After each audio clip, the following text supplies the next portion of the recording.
Қазір біздегі проблема жігіттер жастардың шаруасы майда. Жастардың шаруасы халық болу керек қой.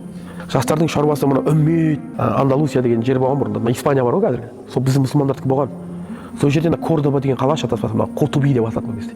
Мына Қортуби деген қаламды естіпедіңдер? Солардың бәрі сояқтан шыққандар. Мәлики Масқалың жері негізі көбісі. Сол қала мынандай қала болатын анау. Сырт қала, стенасы дәу да, жау келсе жабыла салады да, ішінде бәрі бар. Егіні бар, су шығып жатыр. В общем, өзімен өзі жұмыс істеп тұра беретін қала ғой. Жабыла салады болды, жылы тұра береді. Сол ана королева Елизавета Англияның сол Испания как раз құрып мұсылмандардың қолынан нелерге жаңа еуропалықтарға өтетін заман ғой.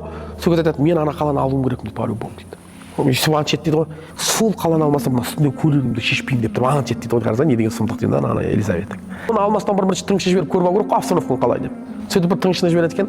Жаңа тыңшы дейді, кірген бетте анда ағаш тұр дейді да, кіреберісте. Ағаштың астында дейді, кішкентай бала жылап тұр дейді да. Жап-жас бала, 3-тегі 4-тегі болады дейді. Қасына келіп, мен не жылап тұрсың? Бір проблеманы шеше алмай жылап тұрмын деп айтады дейді. Қандай проблема? Ана ағаштың үстінде 2 торғай отыр дейді. Менде бір ақ оқ болып тұр дейді да. Енді ана 2 торғайды қалай бір оқпен өлтірсем екен, шеше алмай тұрмын, шеше алмағанынан жылап тұрмын деп айтады дейді. Енді сен бір оқпен бір қойды өлтірсең нормально 100-ге 100 ғой деп жатыр да. Бірге бір ғой. Жоқ дейді. Ана бала айтады дейді, 4 жастағы кішкентай бала ғой сол кезде. Ертең дейді, менің еліме жау шапқанда дейді, қауым қолымда бір оқ боқпаса дейді, мен сол бір оқпен біраз жауымды қыра алатын болуым керекпін деп айтады дейді. 4 жастағы баланың шаруасы да ойлап жүрген. Тұрсыздар ма жігіттер? Сөйтсе ана тыңшы тұрып қайтады екен сол жерден. Сөйтіп қайтып жаңа Елизавета айтады дейді. Қазір емес деп айтады дейді. Неге?